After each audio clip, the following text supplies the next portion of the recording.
নমস্কার, আমি অর্পিতা আপনাদের সঙ্গে স্বাগত জানাই সেন চৌধুরী রান্নাঘরে। আজ আমি আপনাদের সঙ্গে শেয়ার করব পাউরুটির একটি মিষ্টি রেসিপি। চলুন সরাসরি রান্নাটা শুরু করা যাক। দেখুন, এখানে আমি একটা কড়াই বসিয়ে দিয়েছি। কড়াইয়ের মধ্যে আমি দিয়ে দেবো ক্ষীরের মিষ্টি। দেখুন, আমি এখানে দুধ বেঁচে যে যায় সেখান থেকে আমি এরকম শুকনো করে ক্ষীরের মিষ্টি করে রাখি। সেই ক্ষীরের মিষ্টিটা প্রথমে কড়াইয়ে দিয়ে নেব। গ্যাসের ফ্লেমটা একদম কমিয়ে দিলাম। দেখুন, মিষ্টিটা দিয়ে আমি একদম অল্প পরিমাণ দুধ দিয়ে দিচ্ছি, যাতে মিষ্টিটা একটু নরম হয়ে যায়। বেশি কিন্তু আমি এখানে দুধ দিলাম না। গ্যাসের ফ্লেমটা কমিয়েই আমি প্রথমে মিষ্টিটাকে ভালো করে দুধের সঙ্গে মিশিয়ে নেবো। মিষ্টিটা দেখুন ফ্রিজে রাখা ছিল, এতেই কড়া পাক করে আমি ফ্রিজে রেখেছিলাম, তো একটুখানি নরম হতে সময় লাগবে। দেখুন, ক্ষীরের মিষ্টিটা দুধের সঙ্গে খুব সুন্দরভাবে মেল্ট হয়ে গেছে। সেজন্য গ্যাসের ফ্লেমটা একটু বাড়িয়ে আমি তাড়াতাড়ি করে একটু এটা করে নেব। দেখুন, আমার ক্ষীরের মিষ্টিটা যেটা দুধের সঙ্গে মেল্ট করেছিলাম সেটা রেডি হয়ে গেছে। এবার আমি কিন্তু এটা তুলে নিচ্ছি। এর থেকে বেশি কিন্তু আর পাক দেবো না। এর থেকে বেশি পাক দিলে আবারও কিন্তু এটা টাইট হয়ে যাবে। দেখুন, এবার এটা আমি একটা প্লেটে তুলে নিচ্ছি। দেখুন, ক্ষীরটাকে আমার তোলা হয়ে গেছে প্লেটে। এবার এটা ঠান্ডা হতে দেবো না। আবার আমি কড়াইটা বসিয়ে দিলাম, ক্ষীরের কড়াইটার মধ্যে এবার দিয়ে দেবো আমি আধা লিটার দুধ।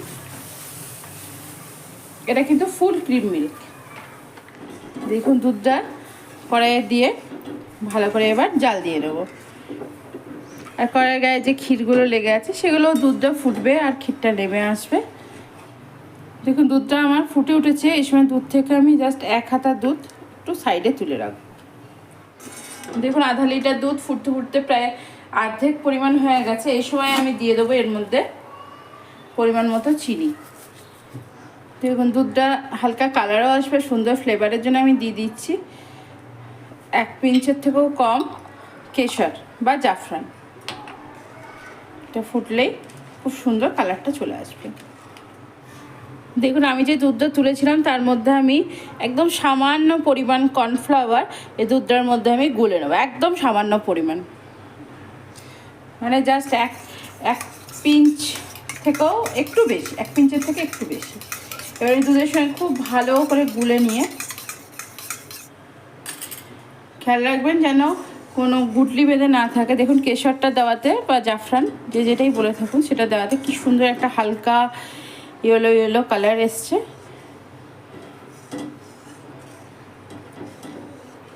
এবার আমি কর্নফ্লাওয়ার মেশানোর দুধটা এর মধ্যে এবার দিয়ে দেবো।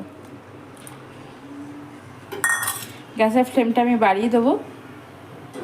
কর্নফ্লাওয়ারটা কিন্তু দেওয়ার সময় খেয়াল রাখবেন যেন কোনোভাবে গুটলি বেঁধে না থাকে। আর আপনাদের কাছে যদি কর্নফ্লাওয়ার না থাকে, কাস্টার্ড পাউডার থাকে, আপনারা কাস্টার্ড পাউডারও দিতে পারেন, খুব সুন্দর এটা কিন্তু খেতে লাগে। আর পুরো দুধটা যে আমি ফোটালাম এতক্ষণ ধরে কিন্তু পুরো কম ঢিমে আছে। এতক্ষণে আমি দুধটাকে বাড়ালাম গ্যাসের ফ্লেমটা, দেখছেন খুব সুন্দরভাবে ফুটে উঠলো। এবার আমি গ্যাসের ফ্লেমটাকে কিন্তু অফ করে দেবো। অফ করে দিয়ে দুধটাকে পুরো প্রথমে আমি ঠান্ডা করব, ভালো করে ঠান্ডা করে নেবো। তারপরে আপনাদেরকে দেখাচ্ছি আমি মিষ্টিটা কীভাবে বানাই। দেখুন, এবার ব্রেডগুলো রেডি করে নেওয়ার জন্য আমি তাওয়া বসিয়ে দিয়েছি। তাওয়ার মধ্যে প্রথমে আমি দিয়ে দেবো ঘি দিয়ে ব্রেডগুলো এবার আমি ভেজে নেবো। দেখুন, ব্রেডগুলো আমি দুপাশ কিন্তু কেটে নিয়েছি, সাইডগুলো কেটে নিয়েছি। দেখুন, ঘি এইভাবে দিয়ে সাইডে দিয়ে দিচ্ছি। এবার একটু লাল লাল করে ভেজে নেব। দেখুন, এবার যেগুলো লাল লাল ভাজা হয়ে গেছে আমি তুলে নিলাম। এগুলো আরেকটু লাল লাল করে ভাজবো আমি। দেখুন, আবার একটু ঘি দিয়ে নেবো আমি। দেখুন, আমি যে জায়গাটাতে বানাবো মিষ্টিটা আমি সেই মাপে কিন্তু ব্রেডগুলোকে প্রথমেই কেটে নিয়েছি।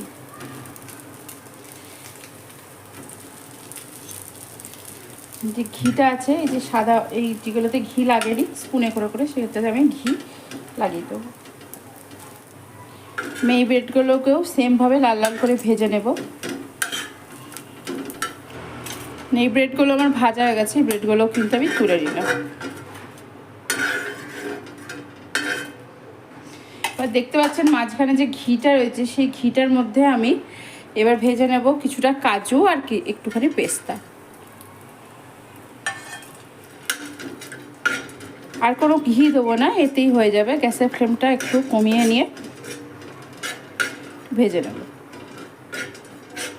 তাওয়াটা একটু গরম আছে, গ্যাসের ফ্লেমটা আমি অফ করে দিলাম। অফ করে দিয়ে এটা একটু গরম তাওয়াতেই ভালো করে নেড়ে নেব। যেটুকু ঘি আছে তাতেই কিন্তু হবে, এক্সট্রা কোনোভাবে আর ঘি ব্যবহার করতে হবে না। আপনারা যদি আরও বড় জায়গায় বানান তো আপনারা আপনাদের পরিমাণ অনুযায়ী পাউরুটিটাও নিয়ে নেবেন এবং সেই রকম শেপ অনুযায়ী আপনারা কেটে নেবেন।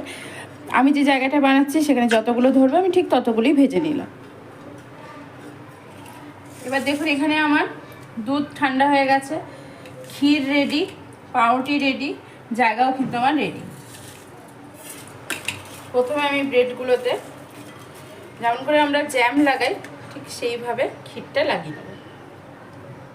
খেয়াল রাখবেন যেন সবটা ঠান্ডা হয়, ঠান্ডা হওয়ার পরে কিন্তু এটা করবেন, গরম অবস্থাতে কিন্তু করবেন না। আর একটা ব্রেড দিয়ে চেপে দিলাম ওপরটা। এবার আমি একটু বেশি করেই লাগাচ্ছি, আপনারা চাইলে একটু কম করেও লাগাতে পারেন। তবে আমার মনে হয় এই মিষ্টিটা একটু বেশি করে ক্ষীর দিয়ে এইভাবে করলেই বেশি ভালো লাগে খেতে। আরেকটা যে ব্রেড ছিল সেটাও এর মধ্যে এবার চেপে দিলাম। আর ছোটো ছোটো ব্রেডগুলোতে এবার লাগিয়ে নেবো। দেখুন এখানে আমি একটা কাঁচের জায়গা নিয়ে নিয়েছি, অল্প একটু দুধ প্রথমে এখানে দিয়ে দিচ্ছি আমি।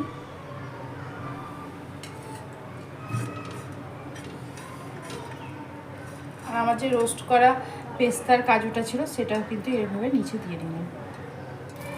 ওপর থেকেও আর একটু করে লাগিয়ে দিলাম, যেহেতু আমার একটুখানি এক্সট্রা আছে তাই লাগালাম। আপনারা চাইলে লাগাতেও পারেন, নাও লাগাতে পারেন। দেখুন এটা এবার এখানে আমি চেপে বসিয়ে দিলাম। এই ব্রেডটাকেও এখানে দিয়ে দিলাম। আমার যে বাকি দুধটা ছিল সেটা এবার ওপর থেকে আমি দিয়ে দিই। ওপর থেকে দিয়ে দিচ্ছি আমি কাজু আর পেস্তার যে কুচিটা রোস্ট করে রেখেছিলাম সেই রোস্টটা। দেখুন মিষ্টিটা আমার রেডি হয়ে গেছে। এবার একটু স্পুন দিয়ে এইভাবে আমি ফুটো ফুটো করে দেবো। দেখুন আমার রেডি হয়ে গেল, একদম সিম্পল কিন্তু ভীষণ ডিলিশিয়াস খেতে হয় এই মিষ্টিটা। একবার অবশ্যই বানিয়ে খেয়ে দেখবেন, ভীষণ সুন্দর লাগে। দেখছেন সাইড দিয়ে কিন্তু একটু একটু ফাঁকা আছে, যাতে এটা তুলতে আমার সুবিধা হয় আর দুধটা যেন খুব ভালোভাবে অ্যাবজর্ব করে।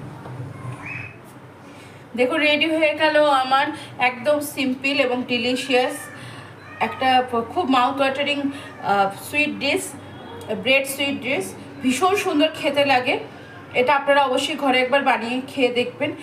সবসময় বাজার থেকে কিনে আনা সম্ভব নয়, অনেক সময় এরকম ঘরে ব্রেড দুধ থেকেই থাকে।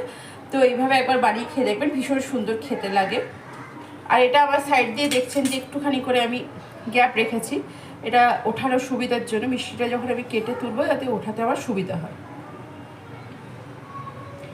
আশা করি আমার ভিডিওটি আপনাদের ভালো লেগেছে। যদি আমার ভিডিওটি আপনাদের ভালো লেগে থাকে অবশ্যই লাইক শেয়ার কমেন্টস করতে ভুলবেন না। চ্যানেলটিকে অবশ্যই করে সাবস্ক্রাইব করবেন, চ্যানেলটিকে সাবস্ক্রাইব করে পাশে থাকবেন।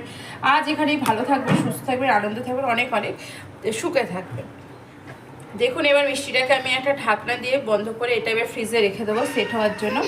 এটা খুব সুন্দরভাবে সেট হয়ে যাক, তারপর আবার আপনাদেরকে আমি দেখাচ্ছি এটা কীরকম খেয়ে দেখতে হয় বা খেতে লাগে। খাওয়াতে তো পারবো না, আমি দেখাতেই পারবো, সঙ্গে আপনাদেরকে আমি দেখাবো কীরকম লাগছে।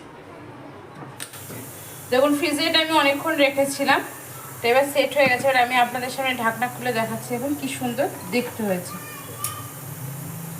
ভীষণ সুন্দর দেখতে হয়েছে। এবার এটাকে আমি এরকম পিস পিস করে কেটে নেব। দেখুন পিস পিস করে কেটে নিলাম। কেটে নেওয়ার পর এই যে এটাকে এবার তুলে একটা ডিশে আমাদেরকে একটু পরিবেশন করে দেখাচ্ছি। দেখুন কতটা সফট হয়েছে আর কতটা সুন্দর হয়েছে। অনায়াসে কিন্তু স্পুন দিয়ে কাটা যাচ্ছে। একদম ভেতরটা ক্ষীরে ভরপুর দেখতে পাচ্ছেন, একদম ভেতরটা খুব সুন্দর কিন্তু এটা অ্যাবজর্বও করেছে।